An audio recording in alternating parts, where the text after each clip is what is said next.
হঠাৎ করে দলে দলে মানুষ জোর করে সংসদ ভবন চত্বরে ঢুকে পড়ে। সংসদের ভিতরে ঢোকার চেষ্টা করে তারা, যদিও সঙ্গে সঙ্গে সেনা এসে পুরো এলাকা ঘিরে ফেলে। তাদের সামনে দাঁড়িয়েই স্লোগান দিতে শুরু করে ওই জনতা। দেয়া হয় ভারত বিরোধী স্লোগানও। মাইকে সকলকে সরে যেতে বলেন সেনাকর্মীরা, তবে তাতেও ভিড় কমেনি। বেশ কিছুক্ষণ জনতা ও সেনা মুখোমুখি অবস্থানে ছিল। শনিবার বিকেল 4টে নাগাদ তাকে ঢাকা বিশ্ববিদ্যালয় কেন্দ্রীয় মসজিদের পাশে কবি নজরুল ইসলামের পাশে সমাধি দেয়া হয়। এরই মধ্যে বাংলাদেশের সেনাপ্রধান জেনারেল ওয়াকার ভারতের সেনাপ্রধানকে টেলিফোন সংযোগে যোগাযোগ করে বর্তমান বাংলাদেশের পরিস্থিতি জানায় এবং ভারতের সেনাপ্রধানকে কথা দেন আর যাই হয়ে যাক মৌলবাদ ইউনূসের মৌলবাদ এবং ধ্বংসলীলার দ্বারা ভারতের ঐতিহ্য বাংলাদেশে যা অবস্থিত তা সেনাপ্রধানের দায়িত্ব থেকে রক্ষা করবেন জেনারেল ওয়াকার। আদিকাণ্ডের পরে পরেই প্রতিবাদের নামে মৌলবাদী তাণ্ডব যমুনায় বসে নীরবে উপভোগ করছেন ইউনূস, এমনই তার বিরুদ্ধে অভিযোগ উঠে আসছে। ভিডিওর কিছু অংশ প্রথমে দেখে নিশ্চয়ই বুঝতে পেরেছেন ভিডিওটি খুবই গুরুত্বপূর্ণ হতে যাচ্ছে, তো ভিডিওটি স্কিপ না করে সাথেই থাকুন। হাসিনা বিদায়ের পর থেকে বাংলাদেশের সঙ্গে পাকিস্তানের শুরু হয়েছে বসন্ত বিলাপ, এত প্রেম যা ভাষায় প্রকাশ করার মতো ভাষার অভাব রয়েছে। তাই বিখ্যাত লোকসঙ্গীত শিল্পী নির্মলেন্দু চৌধুরীর গাওয়া একটি লালন সঙ্গীত ধার করতেই হচ্ছে।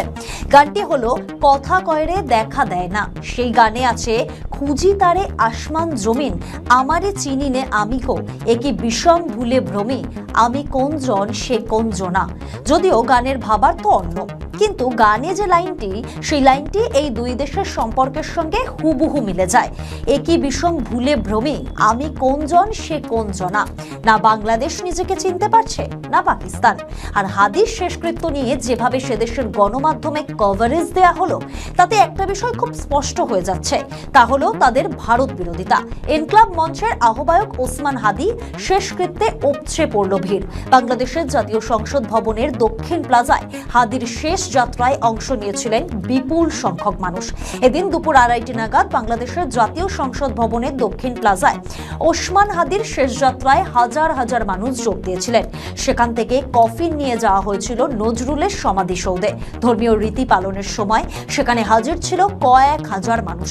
শনিবার বিকেল 4টে নাগাদ তাকে ঢাকা বিশ্ববিদ্যালয় কেন্দ্রীয় মসজিদের পাশে কবি নজরুল ইসলামের পাশে সমাধি দেয়া হয়। হাদির শেষ যাত্রায় অংশ নিয়েছিলেন অন্তর্বর্তী সরকারের প্রধান উপদেষ্টা মোহাম্মদ ইউনূস, উপদেষ্টা পরিষদের একাধিক সদস্য।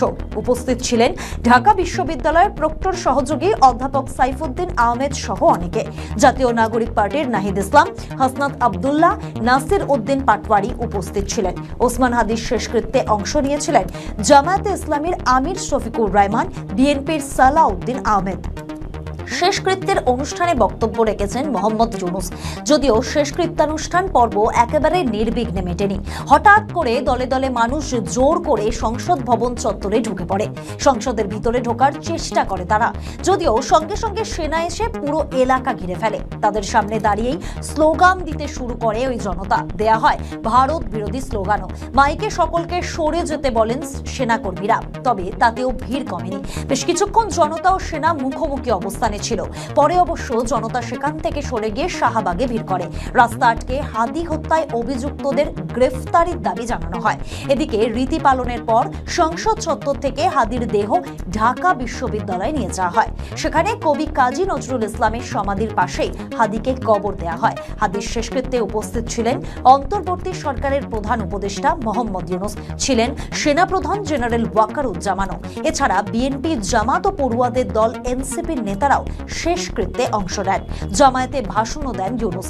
সেখানেও বারে বারে ভারত বিরোধী স্লোগান দেয় উপস্থিত জনতা। এবার আসা যাক পাকিস্তানের গণমাধ্যম হাদির শেষকৃত্য নিয়ে কি বলছে। গণমাধ্যমে এনক্লাব মঞ্চকে বলা হয়েছে স্বাধীনতার অগ্রপথিক। দ্য ডন পত্রিকার শিরোনাম, massive crowd attends of Bangladesh student leader. Asia প্যাসিফিকের হোম পেজে একটি ছবি রয়েছে। সেই ছবিতে দেখা গিয়েছে একজনের হাতে পোস্টার। পোস্টারে লেখা, আমরা সবাই হাদি হব, যুগে যুগে লড়ে যাব। এদিকে যে ভারত বিরোধিতা, তারা নতুন করে বলার অপেক্ষা রাখে না। সরাসরি হুমকি দেওয়া হয়েছে ভারতের এক আমলাকে। তিনি ভারতের হাই কমিশনার প্রণয় বর্মা। কি বলেছেন ওই ভারতীয় হাই কমিশনারকে ভারতে আশ্রয় দেওয়ার জন্য শুধু ধমক না, লাথি দিয়ে বের করে দেওয়া উচিত ছিল। তারপরেও সে দেশের সরকার হাত গুটিয়ে বসে রয়েছে।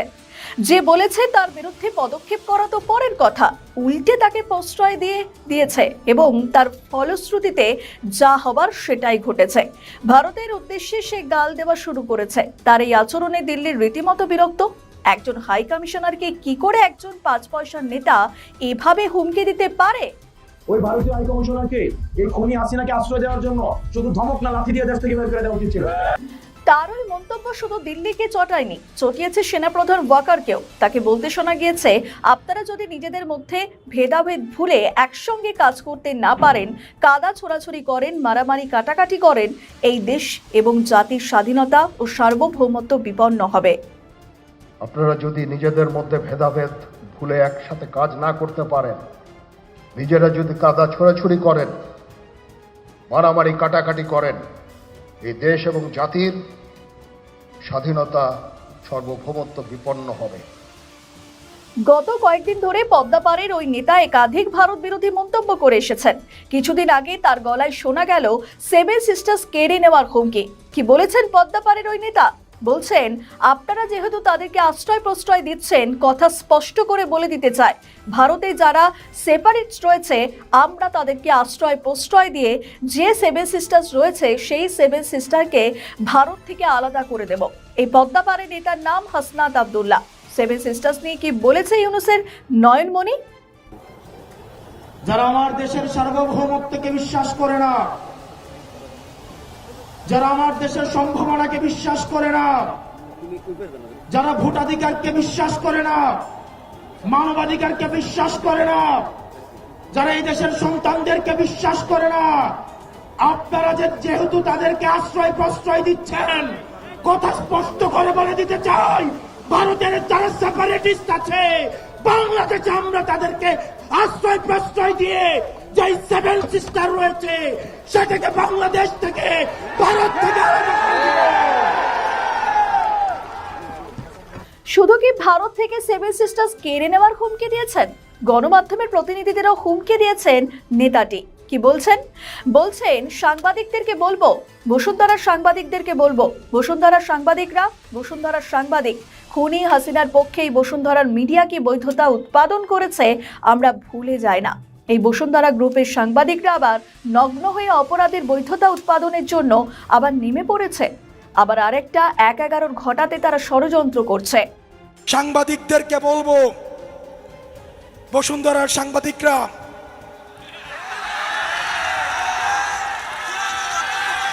বসুন্ধরার সাংবাদিক, খুনি হাসিনার পক্ষে এই বসুন্ধরার মিডিয়া কি বৈধতা উৎপাদন করেছে আমরা ভুলে যাই নাই। এই বসুন্ধরা গ্রুপের সাংবাদিকরা আবার নগ্ন হয়ে অপরাধের বৈধতা উৎপাদনের জন্য আবার নেমে বেরোচ্ছে। আবার আরেকটা 1-11 ঘটাতে তারা ষড়যন্ত্র করছে। এখানেই শেষ নয়, রাজশাহীর বাসিন্দাদের উদ্দেশ্যেও তিনি কার্যত হুমকি দিয়েছেন। বলেছেন, গণ অভ্যুত্থানের প্রসঙ্গে টেনে হাসনাত বলেন, প্রিয় রাজশাহীবাসী, এই অভ্যুত্থানে যারা দাড়ির পাকাওয়ালা মানুষ তারা কয়েকজন রক্ত দিয়েছে, আর যারা ছাত্র তরুণ তারা কয়েকজন রক্ত দিয়েছে। যারা সংস্কার কার্যক্রম বন্ধ করতে চান তাদের তরুণদের সাথে বসতে হবে। প্রিয় রাজশাহীবাসী, এই অভ্যুত্থানে যারা দাড়ি পাকাওয়ালা মানুষ কয়জন রক্ত দিয়েছে, আর যারা ছাত্র তরুণ তারা কয়জন রক্ত দিয়েছে। যারা সংস্কার কার্যক্রম বন্ধ করতে চান আপনাদের তরুণদের সাথে বসতে হবে, তাদেরকে জিজ্ঞেস করতে হবে যে তারা আর দাবেদারি করতে চায় কিনা। তার এই হুমকি বা ভারত বিরোধিতা আজকের নয়, শুরু গত জুলাই আগস্টের গণ অভ্যুত্থানের মধ্য দিয়ে। বলা হচ্ছে, ঢাকা দিল্লির কূটনৈতিক সম্পর্ক এত তলানিতে বোধহয় কোনো কালেই পড়েনি। দিল্লি কিন্তু এতদিন ধরে সংযম দেখিয়ে এসেছে। যেদিন ভারতীয় হাই কমিশনার প্রণয় বর্মাকে ঢাকা তলব করে বসিয়ে রেখে বেইজ্জত করেছে, সেদিন দিল্লির ধৈর্যচ্যুতি ঘটেছে। দিল্লিও তাদের হাই কমিশনারকে ডেকে পাঠায়, জানিয়ে দেয় যেভাবে হাই কমিশনারের মতো উচ্চপদস্থ আমলাকে ডেকে পাঠিয়ে অপমান করা হয়েছে সেটা যাবতীয় শিষ্টাচারের ঊর্ধ্বে উঠে গিয়েছে। এটা কোনোভাবেই মেনে নেওয়া যায় না। বর্তমান বাংলাদেশের পরিস্থিতি টালমাটাল অবস্থার মধ্যে দিয়ে যাচ্ছে। 2024-এর ছাত্র জনরোষের মুখে পড়ে সেদেশের প্রধানমন্ত্রী শেখ হাসিনা দেশ ত্যাগের পরেই ক্ষমতার শীর্ষে বসেন মোহাম্মদ ইউনূস। সেদিন থেকে আজ পর্যন্ত বাংলাদেশে কখনোই শান্তি বিরাজ করতে দেখা যায়নি। অশান্ত বাংলাদেশের অশান্তির শেষ সংযোজন ভারত বিরোধী নেতা ওসমান হাদির মৃত্যু, এবং যার জেরে দিকে দিকে চলছে বাংলাদেশ। এবং এই ঘটনাকে কেন্দ্র করে সেদেশের সংখ্যালঘু হিন্দু দীপু দাসের হত্যা নাড়িয়ে দিয়েছে ভারত বাংলাদেশের সম্পর্ক। আইন শৃঙ্খলা রক্ষায় ব্যর্থ ইউনূস প্রশাসন। দীপু দাস নামে এক যুবককে মারধর করে জীবন্ত পুড়িয়ে মেরেছে মৌলবাদীরা। এর প্রতিবাদে সরব হয়েছে ভারতবর্ষের অনেকেই। এই পরিস্থিতিতে ভারতে তাদের হাই কমিশন ও ডেপুটি হাই কমিশনের নিরাপত্তা নিয়ে উদ্বেগ প্রকাশ করে ভারতীয় হাই কমিশনার ডেকে পাঠালো বাংলাদেশের ইউনূস সরকারের বিদেশ মন্ত্রক। মঙ্গলবার বাংলাদেশে ভারতীয় হাই কমিশনার প্রণয় ভার্মাকে তলব করে বাংলাদেশ, এবং এরই মধ্যে বাংলাদেশের সেনাপ্রধান জেনারেল ওয়াকার ভারতের সেনাপ্রধানকে টেলিফোন সংযোগে যোগাযোগ করে বর্তমান বাংলাদেশের পরিস্থিতি জানায় এবং ভারতের সেনাপ্রধানকে কথা দেন, আর যাই হয়ে যাক, মৌলবাদ ইউনূসের মৌলবাদ এবং ধ্বংসলীলার দ্বারা ভারতের ঐতিহ্য বাংলাদেশে যা অবস্থিত তা সেনাপ্রধানের দায়িত্ব থেকে রক্ষা করবেন জেনারেল ওয়াকার। তারপর থেকেই যমুনা এবং ক্যান্টনমেন্টের দূরত্ব সৃষ্টি হয়। হাসিনা ঘনিষ্ঠ এই সেনাপ্রধান বরাবরই ভারতপন্থী মানুষ, কিন্তু প্রধান উপদেষ্টা আবার ভারত বিদ্বেষী মনোভাবাপন্ন হওয়ায় বাংলাদেশের মধ্যে গৃহযুদ্ধের পরিস্থিতি সৃষ্টি হয়েছে। এরই মধ্যে নয়াদিল্লি ও কলকাতা বাংলাদেশের হাই কমিশন ও ডেপুটি হাই কমিশনে কর্মরত আধিকারিকদের নিরাপত্তা নিয়ে উদ্বেগ প্রকাশ করেছে ইউনূস প্রশাসন। কূটনৈতিক মহল বলছে, ইউনূস প্রশাসন নিজেদের দেশে সাধারণ মানুষের সুরক্ষা নিশ্চিত করতে কোনো পদক্ষেপ করছে না। আদিকাণ্ডের পরে পরেই প্রতিবাদের নামে মৌলবাদী তাণ্ডব যমুনায় বসে নীরবে উপভোগ করছেন ইউনূস, এমনই তার বিরুদ্ধে অভিযোগ উঠে আসছে। আজ 23শে ডিসেম্বর বিশ্ব হিন্দু পরিষদ এবং অন্যান্য হিন্দু সংগঠনের সদস্যরা বাংলাদেশে হিন্দুদের ওপর অত্যাচার এবং দীপু দাসের গণপিটুনির প্রতিবাদে বাংলাদেশ হাই কমিশনের কাছে বিক্ষোভ প্রদর্শন করছেন। পুলিশ উত্তপ্ত জনতাকে ঠেকাতে বাংলাদেশ হাই কমিশন দপ্তর থেকে প্রায় 1 কিলোমিটার দূরে ব্যারিকেড তৈরি করেছে, বিক্ষোভকারীদের বাধা দিয়েছে এবং বিশাল পুলিশ মোতায়েন করেছে। গত 22শে ডিসেম্বর ভারতের বিদেশ মন্ত্রক জানিয়েছে যে ভারত বাংলাদেশের উদ্বেগের প্রতি সাড়া দিয়ে সমস্ত বিদেশি মিশনের নিরাপত্তার জন্য প্রতিশ্রুতিবদ্ধ। উত্তপ্ত বিক্ষোভকারীরা ইউনূস সরকারের ক্ষমা চাওয়া এবং কেন্দ্রীয় সরকারের হস্তক্ষেপ দাবি করছেন। এমনকি বাংলাদেশ হাই কমিশনের দিকে এগিয়ে যাওয়ার চেষ্টা করা লোকদের থামাতে পুলিশ হালকা বল প্রয়োগ করছে বলে খবর। তবে আগুনে ঘি ঢেলে দেওয়া ইউনূস হাড়ে হাড়ে টের পাচ্ছেন এই জল কোথায় গড়াতে পারে। তাই বাংলাদেশ সরকার অন্যদিকে ভারতীয়দের ভিসা প্রদান বন্ধ করে দিয়েছে। কাজে উত্তেজনার পারদ আরও বাড়ছে। এরই মধ্যে ভারতের হাই কমিশনারকে ইউনূসের পররাষ্ট্র মন্ত্রকের তলব এই উত্তেজনার এক অন্য মাত্রা সংযোজন করেছে। বাংলাদেশের পররাষ্ট্র মন্ত্রণালয় এক বিবৃতিতে জানায়, আজ মঙ্গলবার ভারতে তার কূটনৈতিক মিশনে হামলার ঘটনায় গভীর উদ্বেগ প্রকাশ করেছে বাংলাদেশ এবং নয়াদিল্লি। পররাষ্ট্র মন্ত্রণালয় আরও বলে, কূটনীতিক প্রতিষ্ঠানের বিরুদ্ধে ইচ্ছাকৃতভাবে সহিংসতা এবং হুমকির তীব্র নিন্দা জানাচ্ছে বাংলাদেশ, যা কেবল কূটনৈতিক কর্মীদের নিরাপত্তাকেই বিপন্ন করে না, বরং পারস্পরিক শ্রদ্ধার নীতি এবং শান্তি ও সহনশীলতার মূল্যবোধকেও ক্ষুণ্ণ করে। ভারতীয় প্রেস কোর্টে যে কথা বলা হয়েছে সম্পূর্ণভাবে আমরা প্রত্যাখ্যান করি। সম্পূর্ণ প্রত্যাখ্যান করি এই জন্য যে বিষয়টি যত সহজভাবে উত্থাপন করা হয়েছে আসলে অত সহজ না। আমাদের মিশন, বাংলাদেশের মিশন কূটনৈতিক এলাকার গভীরে অবস্থিত, এমন না যে এটা বাইরে কোনো জায়গা অথবা কূটনৈতিক এলাকার শুরু নাকি তো। তারা বলছে 20-25 জনের একটা দল হতে পারে, হয়তো একটু কম বেশি হতেও পারে সংখ্যা, কিন্তু সেটা কথা না। 25 জনের একটা হিন্দু চরমপন্থী সংগঠনের 25 বা 30 জনের একটা দল এত দূর পর্যন্ত আসতে পারবে কেন একটা স্যানিটাইজড এলাকা? তার মানে তাদেরকে আসতে দেওয়া হয়েছে, যেভাবে তারা আসতে পারার কথা না কিন্তু নর্মালি। এবং তারপরে সেখানে তারা দাঁড়িয়ে যে শুধু কি হিন্দু নাগরিকের হত্যার প্রতিবাদ স্লোগান দিয়ে চলে গেছে, তারা আরও অনেক কিছু বলেছে, এটা আমরা জানি। এবং আমাদের পত্রিকায় যে রিপোর্টটা আসছে সেটা কিন্তু তারা মিস্টেক, এটাও সত্য না। মোটামুটি সঠিক রিপোর্ট এসেছে আমার, যেটুকু আমরা তথ্য পেয়েছি। আমার কাছে প্রমাণ নেই যে তাকে হত্যার হুমকি দিয়েছে, কিন্তু আমরা এটাও শুনেছি তাকে হত্যার হুমকি দেওয়া হয়েছে। তবে রাজনৈতিক বিশ্লেষকদের মতে, মুখে যাই বলুক না কেন, বাংলাদেশ আগে ভাগে এবং ক্রিয়াকর্ম ঠিক তার উল্টোটাই করে বসছে মোহাম্মদ ইউনূসের সরকার। সারাদিন ব্যাপী ভারতের দূতাবাসের ওপর হামলা ভারত মনে রেখেছে এবং সে দেশে সেনাপ্রধান জেনারেল ওয়াকারের ভারতের সেনাপ্রধান উপেন্দ্র দ্বিবেদীকে করা ফোনে বিভিন্ন বিষয়ে বাংলাদেশের অভিযোগ তুলে ধরা ভারতের বাংলাদেশের প্রতি তিক্ততার মাথায় আরও এক পালকের সংযোজন বলে মনে করছেন। সোমবার 2025 সালের রাজনৈতিক ফলাফল শীর্ষক একটি সম্মেলন আয়োজন করে ঢাকায় অবস্থিত রাশিয়ান দূতাবাস। সাংবাদিক সম্মেলন করে রাশিয়ান কর্মকর্তারা ও রাশিয়ান রাষ্ট্রদূত আলেকজান্ডার খোজিন রাশিয়া বাংলাদেশ সম্পর্ক, রাশিয়া বাংলাদেশ উন্নয়ন অবকাঠামো, রাশিয়া বাংলাদেশ শিক্ষা নিয়ে বৈঠক করেন। এর মধ্যে গুরুত্বপূর্ণ ভারত ও বাংলাদেশের সম্পর্কের বিষয়টি। হাসিনা সরকারের পতনের পর নতুন বাংলাদেশের সঙ্গে ভারতের সম্পর্ক একেবারে সাপে নেউলে। শুধু ভারতই না, বাদ পড়েনি রাশিয়াও। রাশিয়ার সাথেও সম্পর্ক খারাপ করেছে বাংলাদেশের পাকিস্তান প্রেমী ও ভারত বিরোধী অন্তর্বর্তী সরকার ডক্টর মোহাম্মদ ইউনূস। কিন্তু সম্প্রতি নানান ঘটনায় দেখা যাচ্ছে ভারতের সাথে গায়ে পড়ে যুদ্ধে জড়ানোর চেষ্টা করছে পড়শি দেশ বাংলাদেশ।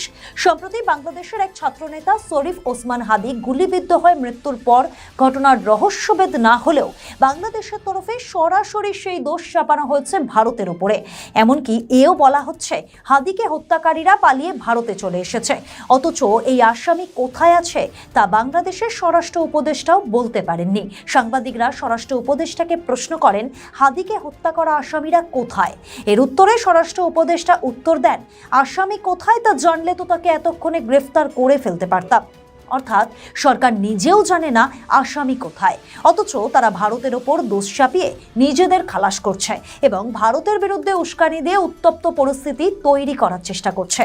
এই আবহে ভারত ও বাংলাদেশের বন্ধু রাশিয়া 2025 সালের রাজনৈতিক পরিস্থিতি নিয়ে সাংবাদিক বৈঠক করলেন। সাংবাদিক বৈঠক করে রাশিয়ান রাষ্ট্রদূত ভারত ও বাংলাদেশের সম্পর্ক নিয়ে রাশিয়ার অবস্থান স্পষ্ট করে তিনি বার্তা দিয়ে বলেন, সাধারণ নির্বাচনের আগে অশান্ত বাংলাদেশে শান্তি ফিরুক, এটাই চায় রাশিয়া। নির্বাচনের সহায়ক একটি গঠনমূলক পরিবেশ তৈরি হোক। এর পাশাপাশি পুতিনের দেশ চায় নয়া দিল্লির সাথে দ্বিপাক্ষিক সম্পর্ক যত দ্রুত সম্ভব স্বাভাবিক করুক বাংলাদেশ। দ্বিপাক্ষিক সম্পর্কে পারস্পরিক আস্থা জরুরি। দুই দেশের সম্পর্কে হস্তক্ষেপ করতে চায় না মস্কো।